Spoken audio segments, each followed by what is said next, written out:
এই এসে গেছেন নবাব বাহাদুর এসে গেছেন। আসুন আসুন নবাব বাহাদুর, কি সৌভাগ্য আমার যে বেগম সাহেবাকে সঙ্গে নিয়ে আপনি আমার নিমন্ত্রণ রক্ষা করতে এসেছেন।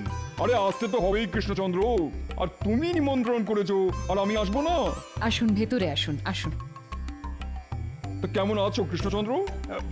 ভালোই আছি জাহাপানা। তো ভালো তো থাকবেই, অন্তত গোপাল যতদিন তোমার সঙ্গে ছায়ার মতন লিপ্টে আছে ততদিন তুমি তো ভালো থাকবেই। কি বলো গোপাল? কে যে কার সঙ্গে ছায়ার মতো লেপ্টে আছে সেটা কে বলবে নবাব বাহাদুর? ওই যে কথায় আছে না, তৈলধার পাত্র না পাত্রধার তৈল। বেড়ে বলেছো গোপাল, হ্যাঁ। তবে ব্যাপারটা কি জানো, তেল যদি বেশি হয় পাত্র থেকে উপচে পড়ে, তাহলে ওই তেলে পা হড়কে পা ভেঙে যেতেও পারে। হ্যাঁ, চলো এই কৃষ্ণচন্দ্র, প্রাসাদের ভেতরে চলো, আমার কিন্তু খুব খিদে পেয়েছে। চলো চলো চলো।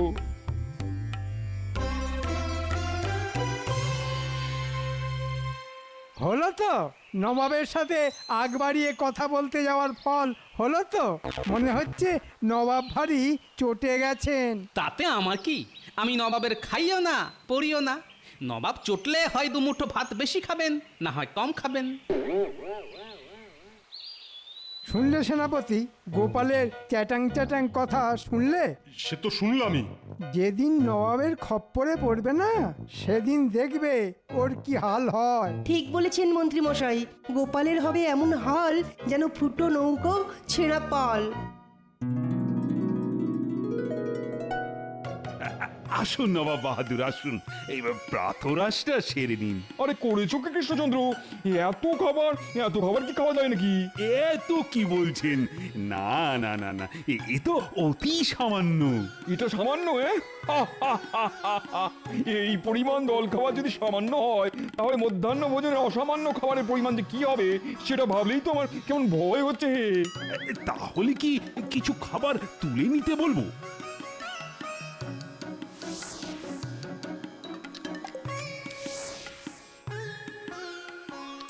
গোপালকে দেখছি না, ওকে ডাকো। বুঝলে বুঝলে কৃষ্ণচন্দ্র, এখানে এসে তোমার ওই ছায়াটির সঙ্গে কথা না বললে আমার যে ভালো লাগে না। গোপাল, ও গোপাল! এই তো গোপাল এসে গেছে। তা কোথায় ছিলে গোপাল? আগে ঘরের বাইরে দাঁড়িয়েছিলাম। কেন কেন কেন কেন ঘরের বাইরে দাঁড়িয়েছিলে কেন? আগে শুনেছি মন্দিরে ভোগের সময় পুরোহিত ছাড়া অন্য কেউ হুট করে মন্দিরে ঢুকে পড়লে দেবতা নাকি অসন্তুষ্ট হন। হ্যাঁ, কথাটা আমিও জানি, কিন্তু আমি তো আর দেবতা নই। কি যে বলেন, আপনি হলেন আমাদের দণ্ডমুণ্ডের কর্তা, তাই আমাদের কাছে আপনি তো জ্যান্ত দেবতা। হুজুর, কি জাহাপনা, কিছু কি ভুল বললাম? মনে হচ্ছে গোপাল আমায় কথার খোঁচা দিচ্ছে। ঠিক আছে, দেখো এবার আসল খোঁচা কাকে বলে। এই শোনো কৃষ্ণচন্দ্র, আজ আমি গোপাল আর তোমার মন্ত্রীর সাথে একসঙ্গে মধ্যাহ্ন ভোজন করব। তুমিও অবশ্য সঙ্গে থাকবে। এই তো খুব ভালো কথা জনাব। আচ্ছা, আপনার ইচ্ছে মতোই সব ব্যবস্থা হবে। গোপাল, বলুন হুজুর। তাহলে এখন বুঝতে পারছো তো, তুমি যাকে জ্যান্ত দেবতা বলছো সেই দেবতা কিন্তু তোমার সঙ্গে একসঙ্গে খেতে চাইছে। এ আপনার মহানুভবতা হুজুর। এই মিচকে পোনা করা আজ আমি খুঁচিয়ে দেবো তোমার। আমি তাহলে এখন আসি হুজুর। কোথায় যাচ্ছ? দুপুরে আপনার সঙ্গে একসাথে খাবো বলে কথা। ভালো করে চান করে কাঁচা পোশাক পরে আসতে হবে না? ঠিক আছে, যাও। গোপাল, বাড়ি যাবার পথে মন্ত্রীকেও কিন্তু দুপুরে খাওয়ার ব্যাপারটা বলে যেও। ঠিক আছে মহারাজ।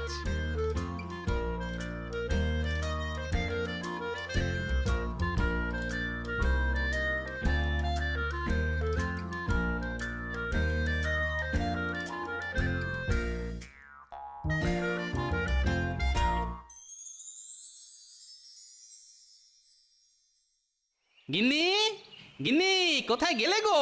কি হলো কি বাড়িতে পা দিয়ে এমন হই হই শুরু করে দিলে কেন? গিন্নি আজ নবাব বাহাদুরের সঙ্গে একসাথে খাওয়ার নিমন্ত্রণ পেয়েছি, আর নিমন্ত্রণ করেছেন স্বয়ং নবাব। দাও দাও দাও গিন্নি, তোমার ওই মাথায় মাখার সুগন্ধি তেলটা একটু দাও তো, মাথায় মেখে টপ করে পুকুর থেকে ডুবটা দিয়ে আসি। কত ছিঁড়ি দেখো, বলি মাথায় তো চুল নেই, তা গন্ধ তেল মাখবে কোথায় তোমার ওই চকচকে টাকে? আয় আয় দেখো গিন্নি, আমার এই টাক নিয়ে খোঁটা দেবে না বলে দিচ্ছি। বলি এই কৃষ্ণনগরে এমন আরেকটা টাক খুঁজে পাবে কেউ? শোনো, যা বললাম তাড়াতাড়ি করো, তেল গামছা কাঁচা পোশাক সব বের করে রাখো। আজ না আজ খুব সেজে গুজে রাজপ্রাসাদে খেতে যাব। এই রে, কি হলো আবার?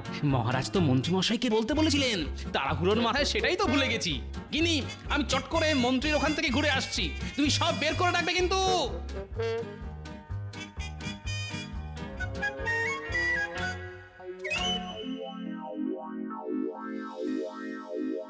এটা কিরকম হলো হুজুর? গোপালের সঙ্গে হঠাৎ একসাথে খেতে চাইলেন কেন? একসাথে খাওয়া একটা অছিলা মাত্র। আসলে খেতে বসে যেন তেন প্রকারে গোপালকে অপদস্থ করাই হলো আমার আসল উদ্দেশ্য, বুঝলে হুজুর? এবার বোঝা গেল। তা হুজুর, গোপালকে অপদস্থ করতে চান সে কথা তো আমাকে বললেই পারতেন, মাথা খাটিয়ে এমন একটা মতলব বের করে দিতাম না? থাক, তোমার মুরত আমার জানা হয়ে গেছে। এর আগে বহুবার তুমি নানান মতলব বের করেছো, কিন্তু প্রতিবারই সেই মতলবকে বুড়ো আঙুল দেখিয়ে দিয়েছে গোপাল। তাই এবার যা করার আমি নিজেই করব। হুজুর, আপনার দুপুরের খাবার প্রস্তুত। তাই নাকি? তা গোপাল এসেছে? হ্যাঁ হুজুর, গোপাল মন্ত্রী সকলেই এসে গেছে। তাহলে তো যেতেই হয়। চলো উজিত, চলো। আরে করেছো কি কৃষ্ণচন্দ্র? এ তো দেখছি রীতিমতো এলাহি আয়োজন। এলাহি বলে লজ্জা দেবেন না হুজুর, ওই সামান্য কিছু। তা গোপাল কই? গোপাল, এই যে জাহাপনা, আমি এখানে। এসো এসো এসো এসো গোপাল, তুমি আজ আমার পাশে বসে খাবে। বাবা এত খাতির না, গতিক তো সুবিধের বলে মনে হচ্ছে না। আরে কি হলো কি? গোপাল এসো, খাবে এসো।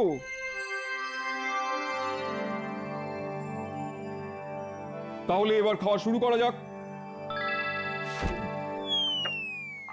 এই কি জাহাপনা, খাওয়ার আগেই যে আপনি জল খেয়ে ফেললেন। জল খেয়ে পেট ভরিয়ে ফেললে খাবেন কি করে? আসলে খাওয়ার আগে এক ঢোক জল খেয়ে গলা ভিজিয়ে না নিলে আমার গলা দিয়ে আবার খাবার নামে না। এটা আমার বহুদিনের অভ্যেস। বড় অদ্ভুত অভ্যেস তো। আচ্ছা গোপাল, বলুন জাহাপনা। শুনেছি তুমি নাকি প্রচুর খেতে পারো। ঠিকই শুনেছেন হুজুর, গোপাল হাসতে হাসতে একসঙ্গে 20 জনের খাবার খেয়ে নিতে পারে। তাই নাকি? তাহলে তাহলে আজকে খেয়ে দেখাও তো গোপাল। কি যে বলেন হুজুর, সে অল্প বয়সে একটু আধটু খেতে পারতাম, কিন্তু এখন বয়স হয়ে গেছে, তাই আর আগের মতো খেতে পারি না হুজুর। আচ্ছা গোপাল, তুমি তুমি কখনো কাউকে নিমন্ত্রণ করে খাইয়েছো? নিমন্ত্রণ? গোপাল করবে নিমন্ত্রণ? কি যে বলেন হুজুর, আপনি ভাবতে পারবেন না ও কি ধরনের কিপটে। কি গোপাল, মন্ত্রী কি বলছে? তুমি নাকি খুব কিপটে? আসলে আমি যে খুব গরিব, 5 জনকে নেমন্তন্ন করে খাওয়াবার সাধ্যি কোথায় আমার।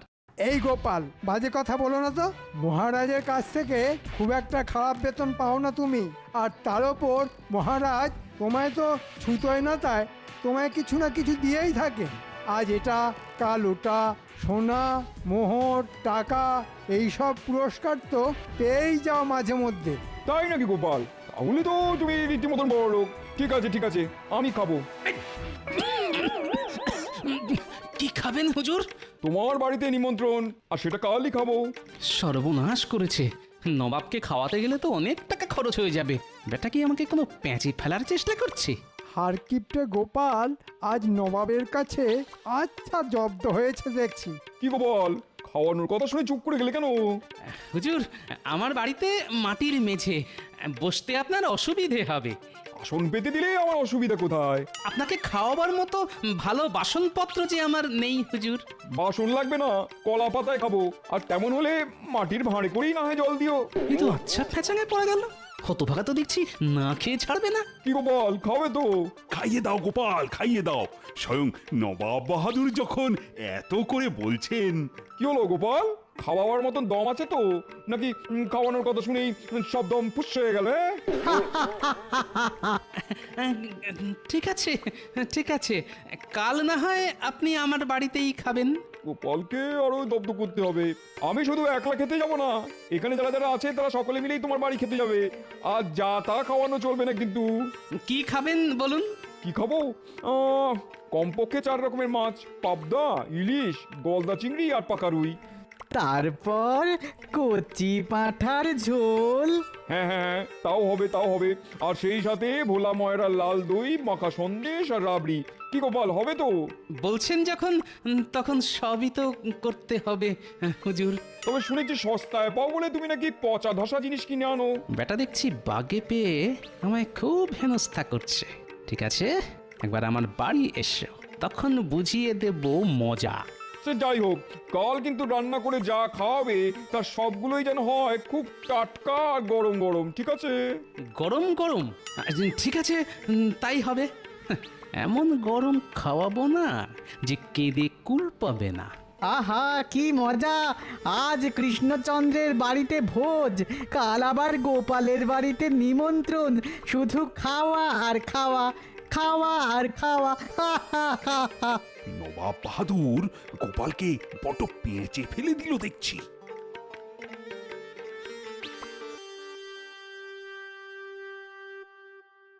বলছো কি গো, এত রকম খাবে? এ তো অনেক টাকার ধাক্কা। তারপর আমার খাটুনি, কি করে হবে এসব? এসব নিয়ে এক্কেবারে দুশ্চিন্তা করো না গিন্নি, এক্কেবারে দুশ্চিন্তা করো না। তুমি শুধু গরম গরম চারটি ভাত আর শাক ভাজা করে রেখো। আর হ্যাঁ, খাবার জলটা বেশ করে ফুটিয়ে রাখতে ভুলো না কিন্তু। নবাব এলেই কিন্তু মাটির ভাঁড়ে করে ফুটন্ত জল দিতে হবে। এইসব উল্টো পাল্টা বলছো বলো তো? ফুটন্ত খাবার জল কেউ আবার দেয় নাকি মানুষকে? মানুষকে না দিলেও নবাবকে দেওয়া যায় গিন্নি। আর নবাব তো সবকিছুই গরম গরম খেতে চেয়েছেন।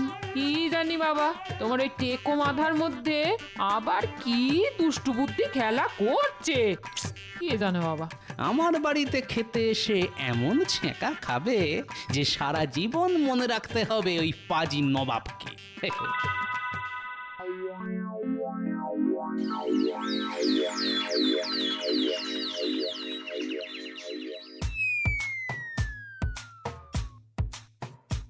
গিন্নি, গিন্নি, গিন্নি, পেতে ফেলো, পেতে ফেলো, বেড়ে ফেলো। কি পাতবো? বলি কি বাড়বো? পাতবে আসন আর বাড়বে ভাত। সদল বলে নবাব আসছেন।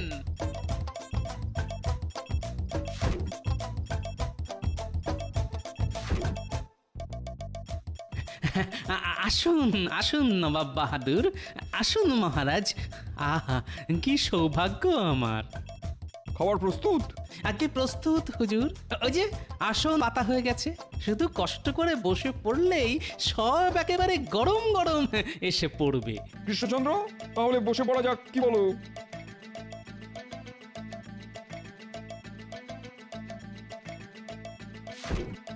গিন্নি, ভাত।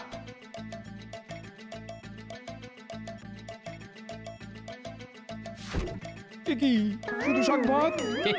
আগে শাক ভাত দিয়েই তো ভুরি ভোজ শুরু করতে হয় হুজুর। এরপর ধাপে ধাপে সব আসবে। কি হলো হুজুর? আমার খাবার জল লাগবে যে। ও হ্যাঁ হ্যাঁ হ্যাঁ, খাবার আগে এক ঢোক জল খেয়ে গলা ভিজিয়ে নেওয়া তো আবার আপনার বহুদিনের অভ্যেস। গিন্নি, চটপট জল।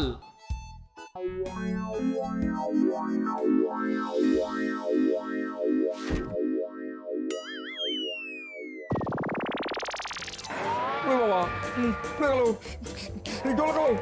ওরে বাবা, উজির উজির, আমার আমার মুখে ফু দাও। বাবারে বাবারে, জিভটা জ্বলে যাচ্ছে। কি কি কি গরম রে বাবা, ওরে বাবা রে বাবা। কি হলো জাহাপানা? হলো আমার মাথা তোমার মুন্ডু। গোপাল আমায় ফুটন্ত গরম জল খাইয়ে দিয়েছে। ওরে বাবারে, ওরে বাবারে, জিভটা পুড়ে গেল রে। সে কি? এই গোপাল, তোমার একই দুর্মতি? হ্যাঁ, নবাব বাহাদুরকে তুমি ফুটন্ত গরম জল খাইয়ে দিলে কেন? হে বাবা, আচ্ছা এর মধ্যে আমার দোষ কোথায়? হুজুরি তো সবকিছু গরম গরম খেতে চেয়েছিলেন বলেই তো চাপড়া হবে লে। গরম মানে কি ফুটন্ত গরম জল? আগে আমি ঠিক বুঝতে পারিনি হুজুর। ন্যাকা, বুঝতে পারিনি। আমি এক্ষুনি এখান থেকে চলে যাবো। তাহলে খাওয়া 4 রকমের মাছ, তারপর কচি পাঁঠার ঝোল। ভোলা ময়রা লাল দই মাখা সন্দেশ আর রাবড়ি। উফ, বাবারে, জিপ ফিপ সব পুড়ে গেল। বাবারে, যত সব হ্যাংলার দল, খেতে হলে তোমরা খাও। উফ, কিন্তু পোড়া জিপ নিয়ে আমি আর কিছুতেই খেতে পারবো না, জ্বলে গেল সব। উফ, যা, আপনি না খেলে তো আমরাও কিচ্ছুটি দাঁতে কাটতে পারবো না।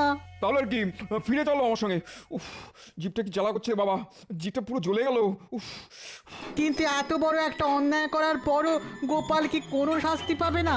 গোপাল ভুল করেছে, কিন্তু অন্যায় তো কিছু করেনি। কি বলছেন কি? কেউ কিছু বুঝতে না পারলেও আমি বেশ বুঝতে পেরেছি নবাবকে হেনস্থা করার জন্যই গোপাল এটা করেছে। ঠিক বলেছো জি, এটা গোপালের শয়তানি, তাই শাস্তি ওকে পেতেই হবে। এই শোনো গোপাল, তুমি আগুনে জল ফুটিয়ে আমার জিভে ছ্যাঁকা খাইয়েছো, এর শাস্তি হলো মৃত্যুদণ্ড। মৃত্যুদণ্ড? হ্যাঁ, এই কৃষ্ণনগরেই ওকে আমি শুলে চড়াবো। ওকে কি একটা সুযোগ দেওয়া যায় না? সুযোগ? ঠিক আছে ঠিক আছে, একটা সুযোগ ওকে দিতে পারি। একদিনের মধ্যে ও যদি আগুন ছাড়া, আতশ কাঁচের ব্যবহার ছাড়া আর বিজ্ঞানীর পরামর্শ ছাড়া অন্য কিছু করে আমাকে ছ্যাঁকা খাওয়াতে পারে, তাহলেই ওর নিষ্কৃতি, না হলে শুলে ওকে চড়তেই হবে। চলে এসো চলে এসো উজি।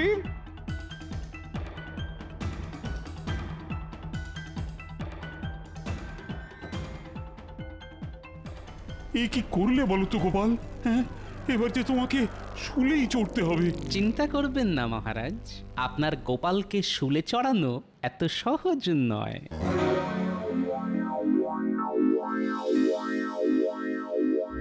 খুব তো বড় মুখ করে মহারাজকে বলে দিলাম, আমাকে শুলে চড়ানো অত সহজ নয়। কিন্তু আগুন ছাড়া নবাব বেটাকে ছ্যাঁকা খাওয়াবো কি করে?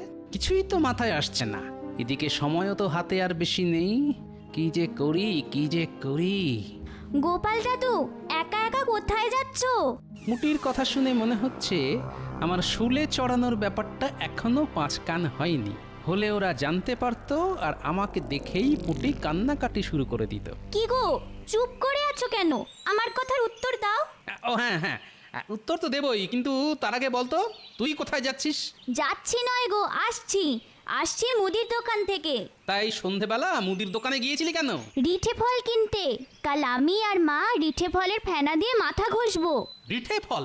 মনে পড়ে গেছে। এই এই পুটি, আমি কটা রিঠে ফল দে তো। রিঠে ফল দিয়ে তুমি কি করবে? তোমার মাথায় তো চুলই নেই। আহা, দে না কটা। ওহ, কি উপকার যে করলি আমার। আমি আসছি রে। দেখো দেখো, রিঠে ফল নিয়ে কেমন দৌড়ে চলে গেল। মাঝে মধ্যে কি যে হয় দাদুর।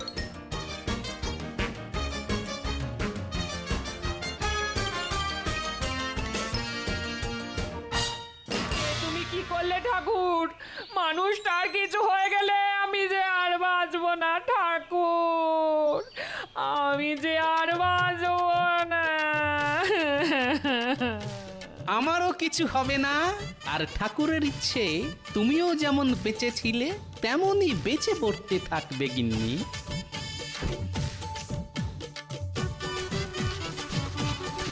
ওটা আবার কি করছো? গিন্নি, তোমার হাতটা একটু দেখি। কেন? আহা, দেখি না। ওরে ওরে ওরে, বাবা রে বাবা বাবা, কি জোর ছ্যাঁকা লাগলো গো। আহা, ছ্যাঁকা ছ্যাঁকা, মার দিয়া কেল্লা। আমি আসছি গিন্নি। মানুষটার কাণ্ড কারখানা বোঝে কার সাধ্যি।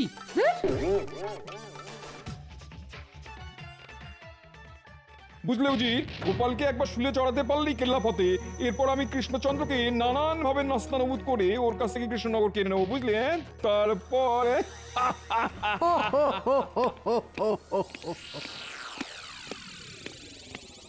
কি ব্যাপার, তুমি এই সময় এখানে কেন কৃষ্ণচন্দ্র? বলছিলাম কি, মানে ওই গোপালকে কি কোনোভাবে ক্ষমা করে দেওয়া যায় না? মানে ওই শুলে চড়াবার বদলে যদি অন্য কোনো শাস্তি। না না না না, ক্ষমা নয় ক্ষমা নয়, ওই বেয়াদবটার কোনো ক্ষমা নেই, শুলে ওকে চড়তেই হবে। আসতে পারি?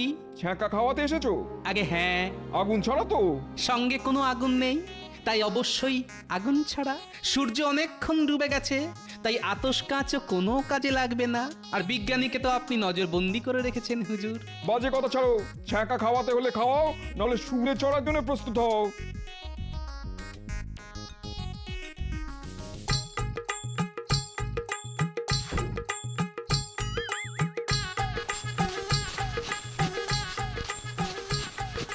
তাহলে আপনার হাতের তালুটা একটু বাড়িয়ে দিন হুজুর। উই বাপে, এ কি জোরে ছ্যাঁকা গেলাম রে! আর খাবেন হুজুর? না না না, খুব হয়েছে খুব হয়েছে, আর না আর না। উরে বাবা রে, হাতের তালু যেন জ্বলে যাচ্ছে। তাহলে আমার শুলে চড়া? ও, বাতিল করে দাম, বাতিল করে দাম। উফ। তাহলে বুঝতে পারলেন তো, গোপালকে শুলে চড়ানো অত সহজ নয়। কিন্তু কিন্তু এটা কি করলে? আগুন ছড়া ছ্যাঁকা? হুজুরের হয়তো জানা নেই যে রিঠে ফলের বীজকে মাটিতে ঘষলে সেটা খুব তেতে ওঠে, আর তার থেকেই ছ্যাঁকা। সাবাস সাবাস গোপাল, সাবাস। তোমার এই বুদ্ধির জন্য তুমি 100 মোহর পুরস্কার পাবে। সাবাস সাবাস গোপাল, সাবাস। ধন্য তোমার বুদ্ধি গোপাল, ধন্য, তুমি ধন্য গোপাল। আমি অতি নগণ্য। যা, গোপাল এবারেও জাল কেটে বেরিয়ে গেল। ও যে পাকা রুই মাছ, ছোটখাটো জালে কি ওকে ধরা যায়?